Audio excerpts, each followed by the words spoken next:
Shalom, Royal Family. The class you are about to hear is taught by the Honorable Yahweh Ben Yahweh many years ago. Remember to like, share, and subscribe to our channel. Visit us at www.yahweh144000.com. Also, Royal Family, you can enroll in classes designed for the Godhead at www.universityofyahweh.org. Enjoy. In sharing further who you are, I just want to bring to your attention and consciousness that remember the day when we were called colored water fountains? Maybe, see, only the older people. Notice that. Some of the young people. See, everybody at 30 years and younger, you don't remember colored. That's ancient history. Only some of us who have a little gray, maybe you have to be over 40. When you're 40, maybe you were 10 years old. They had colored water fountains and colored waiting rooms. And when they ask you, what's your nationality, you wrote real proudly, colored.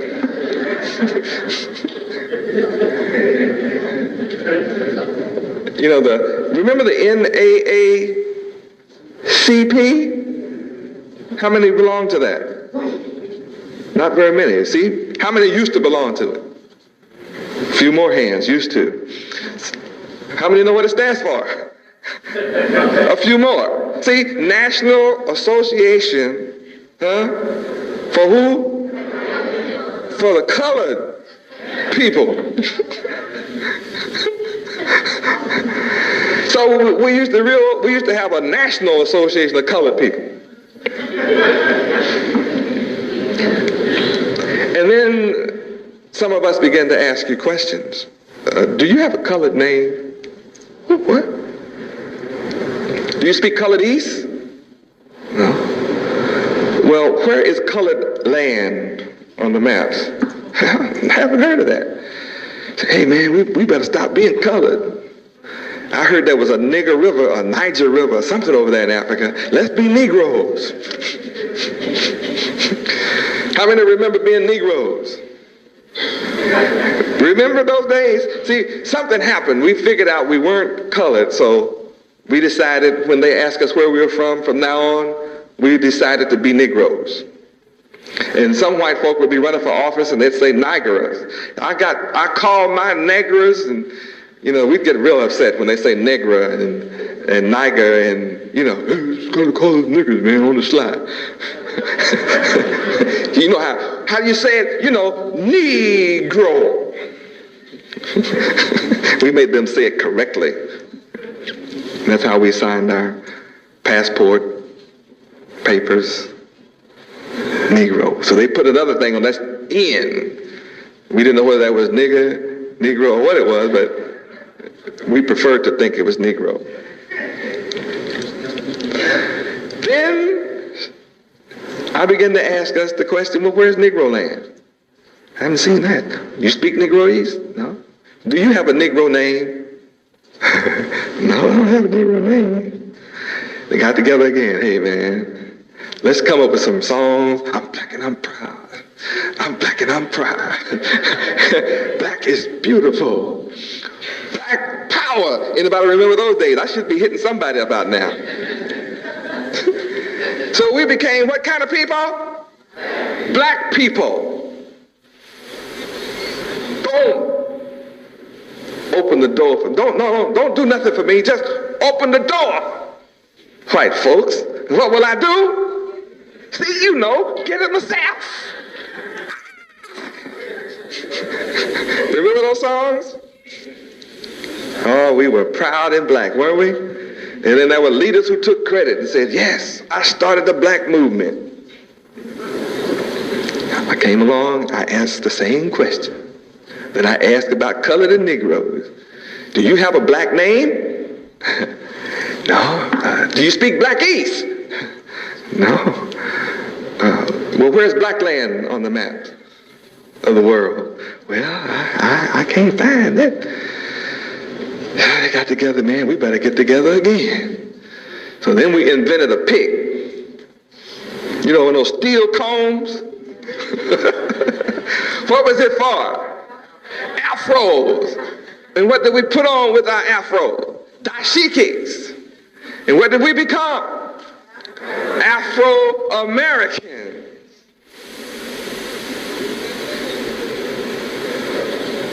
So then they say, well, man, that's not quite good enough. Afro-Americans. So went through the same metamorphosis. So now they had a new meeting last year.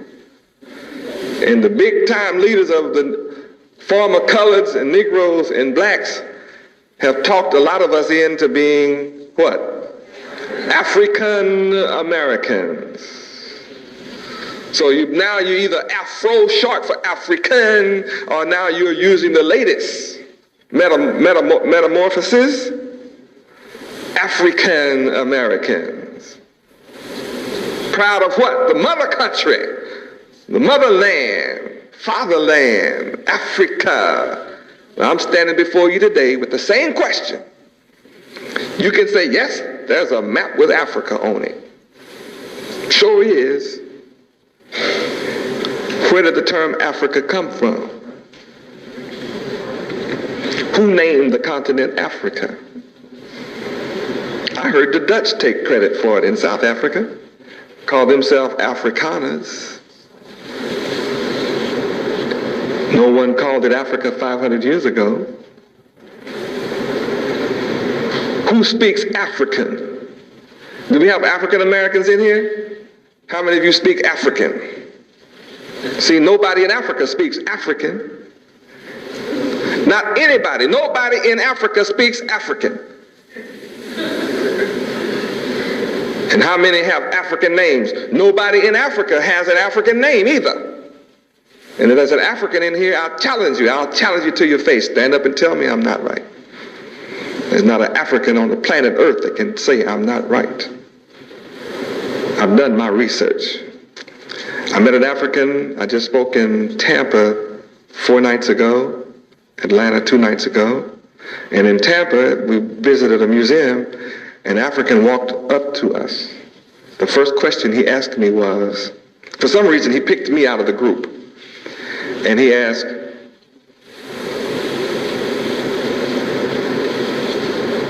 are you a tribe or a group? I said, a tribe. He said, what tribe are you? I said, Yehuda in Hebrew, Judah in English. He said, oh. So he said, well, where do you live? I said, all of North Africa belongs to us. Through our patriarchal fathers, it was called Israel at one time. He said, oh, I understand. Do you have any literature you can share with me? Because today, all of our people have to come to understand, this is him talking to me, that Africa, I said, where are you from? What tribe are you? He named his tribe.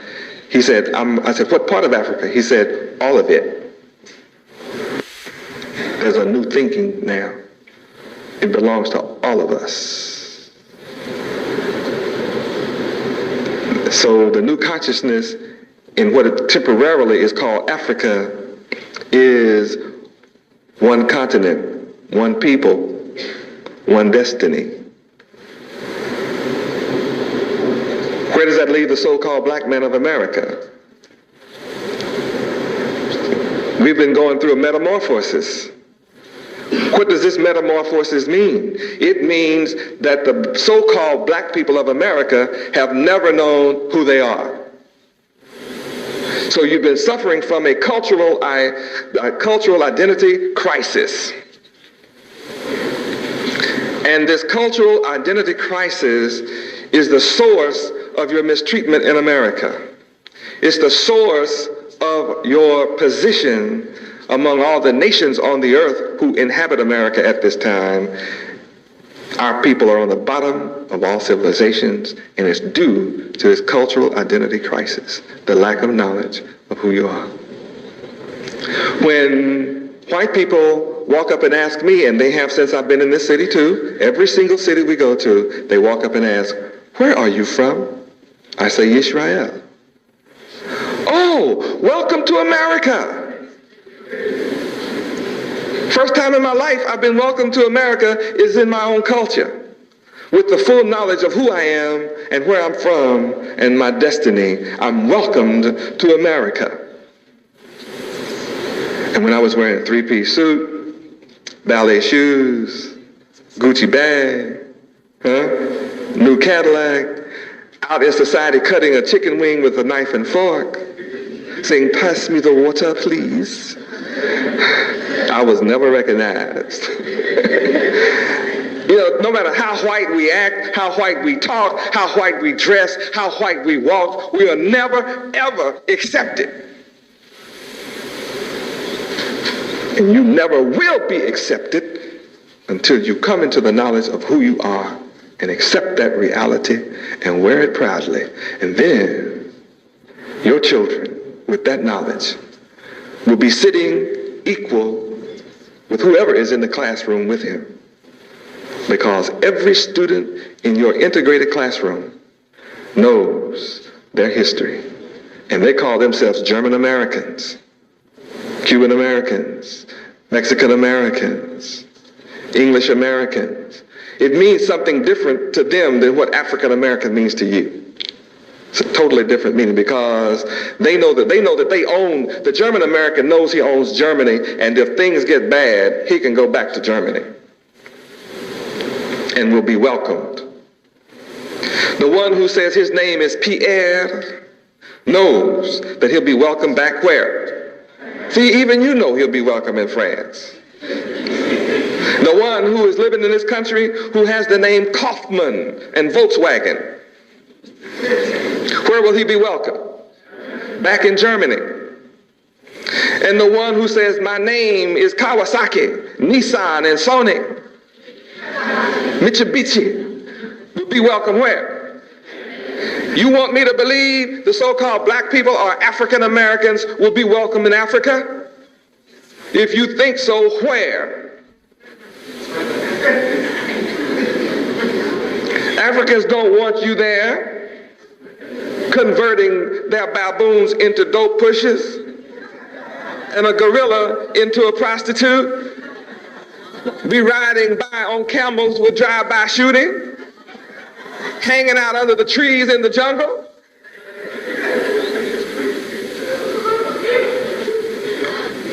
And if my people were picked up and forced to leave this country today and go to any other country, what would be the condition of that country upon our entry? The identical chaos and problem we have now would be much worse, because the only thing that's holding niggas in check right now is white folks. It may be hard to take and hear me say that, but really, is that the truth? What's holding us in check beside white folks? How many know that black folk, if they got hold of some guns, nobody in here would be safe? How many would not want to go if white folk were not in charge? You wouldn't want to go where a bunch of niggas turn loose with machine guns. You wouldn't want to go. You say, let me go anywhere else on the earth but where those niggas are, boy. That's a horrible place. You don't know what hell is until you turn us loose with our present mindset. So no country with any sense would want us there with our present mindset. So what do we need as a people? A new mindset.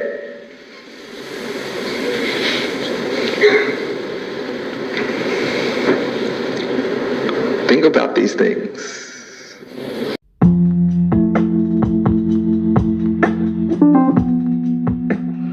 Greetings, Royal Family. Let's talk about the most prestigious private university in the universe, the University of Yahweh.